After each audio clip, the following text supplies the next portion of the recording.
Well, indeed, Dinzinga, those deliberations started early this morning with various stakeholders really, taking to the podium, basically, pointing out there are possible solutions to the crisis of the energy, blackouts, current rolling blackouts that are being experienced across the country. And of course, the eThekwini Municipality is the metro that basically organized this summit, 2-day summit, to try and find possible solutions around the issue of the current load shedding that is experienced in the country. Let's now speak to the mayor of the eThekwini Municipality, Mayor Mxolisi Kaunda. Mbimbi, thank you very much for your time.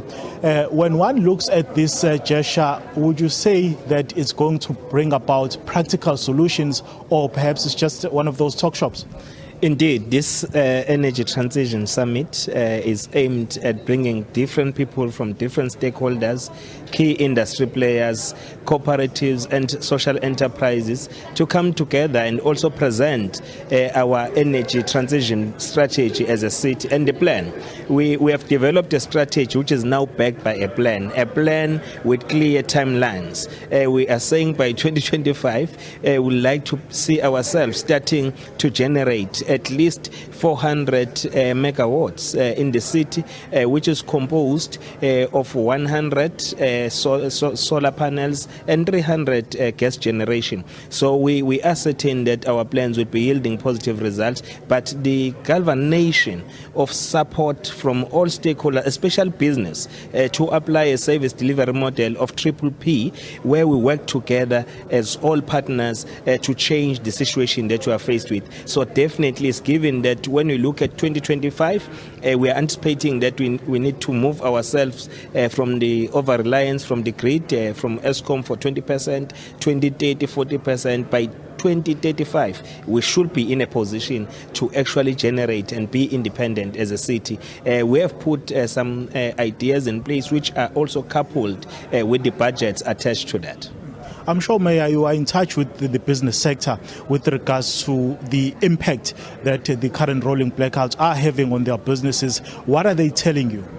They've raised the concerns which are justified, that it affects the productivity levels, it affects livelihood, it affects economies, it affects everybody. So therefore, it's important that the plans that we have put in place, we stick to the timelines. We do not just come here and talk for the sake of talking, but we have a clear intervention which will then move us, because we are looking at the different alternative energy sources, talking about the offshore winds, that is part of our plans. We have not left aside nuclear. Nuclear will form part of this. We know that we still have coal in South Africa. The coal will also generate a very strategic commodity for us as a city to continue. So the waste to energy, to the waste to power, those are some of the initiatives that we are putting inside.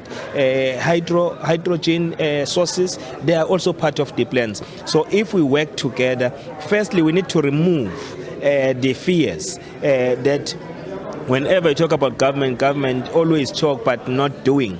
It has got good policies. We suffer from the execution deficit. So we need to change that so that when we take decisions, we stick to those decisions. When we deal with businesses, they stick to the timelines. So that's what we are going to be doing as a city. That's an assurance we have given to our businesses. We also want to see more inclusivity in the actions that we'll be taking as a city, having a role for smaller players, having a role for the middle players, as well as the bigger players in the industry, so that you do not have the monopoly taking over everything in all the work that we'll be doing. Mayor, let's talk about the infrastructure now.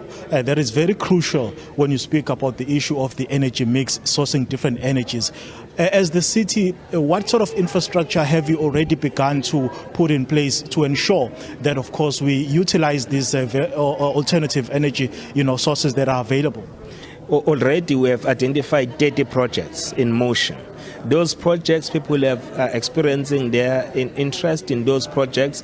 We anticipate that there is going to be an investment of 10 billion rands, which will yield at least 8,000 jobs in the city at the initial stage. But going forward, the city is also preparing to mobilize more investors to the city.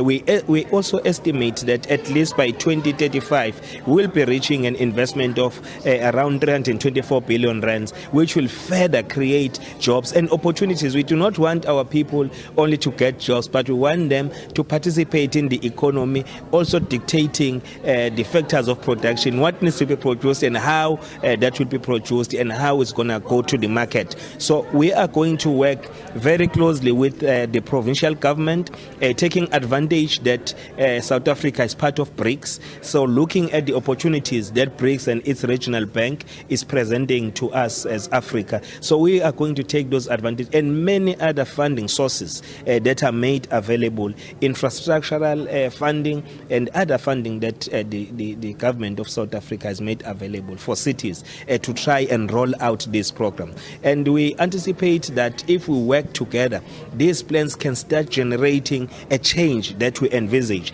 and that change will make an impact to reduce load shedding in our city and in our province. Small businesses, Mayor, before we let you go, are the hardest hit in terms of the impact.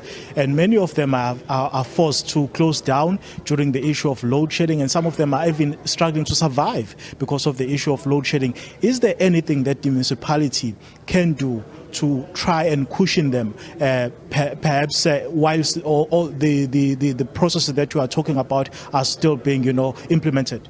Definitely, when we present our budget framework in May this year, we'll be saying this is the package and the relief that we have for our local businesses, especially the small businesses. If you look at its dimension, it is the sector that now of the economy that creates more jobs than the bigger companies. So therefore, we need to put more concerted efforts to support them so that will sustain their activities and their production. That will, of course, give us more positive results than what we are seeing now. Mayor, thank you so much for your time. Thank you.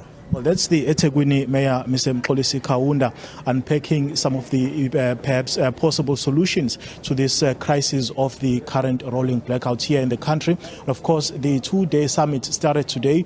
It will conclude tomorrow. We've already heard from various stakeholders also putting forward their views in terms of what they believe needs to happen in terms of addressing this very critical issue of the rolling blackouts that are being experienced in the country. Zinga, back to you in studio for now.